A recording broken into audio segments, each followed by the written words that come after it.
we talk about chronemics means being punctual, being sincere in following the time, etc.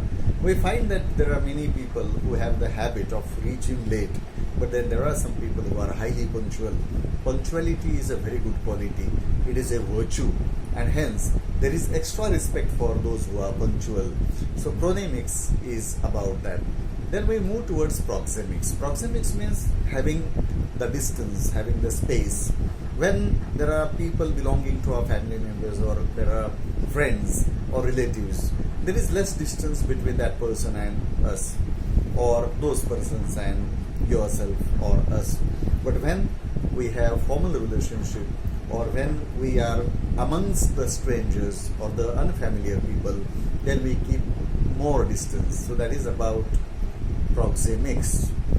When a couple is there on a vehicle, on a two-wheeler, we understand that the couple is husband and wife. The same male and female, man and woman, when they are sitting in a different way, we understand they may not be husband and wife. So the way they sit on a vehicle, the way two persons are chatting with each other, we understand whether they are familiar to each other, where there is close proximity, there is close relationship or not. That can be understood by their distance, how much distance is there. So when there are students, the students mix with each other, one another, and there is less distance. But when there is a teacher and more students are there, then there is more distance between the teacher and the students.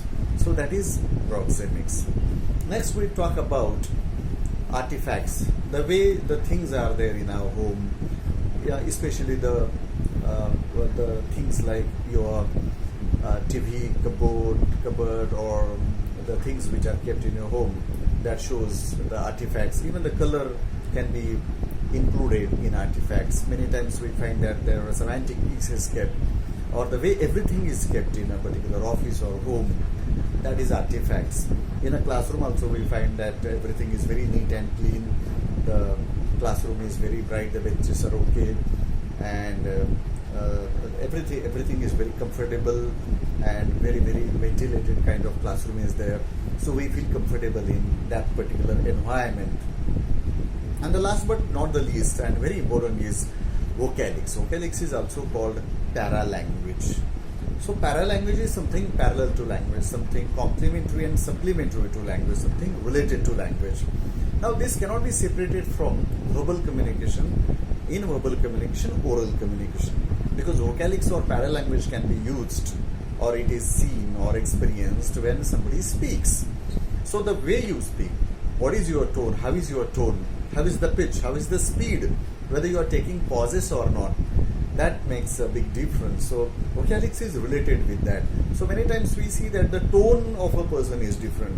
For example, in the drama Julius Caesar, Antony delivers a speech there on the funeral of Julius Caesar, his friend who has been killed there, and then he wants to expose Brutus, who has been behind that murder, and he uses that line again and again, that is, and Brutus is an honorable man.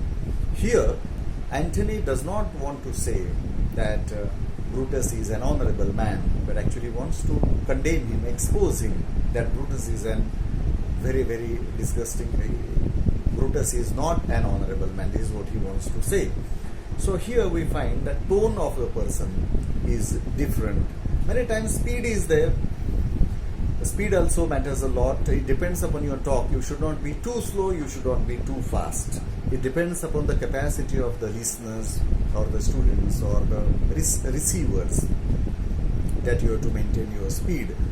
Besides this, we find that pauses are very important. If you don't take pauses, in writing we find that question marks, exclamatory marks and quotations are there, but in speech we cannot use them. So from our speech you should be able to convey to the people that there is this kind of pause, or this kind of meaning is to be generated, or this question is a WH question and not a rhetorical question. These rhetorical questions are those the answers of which are not expected. We don't ask for seeking information from these questions.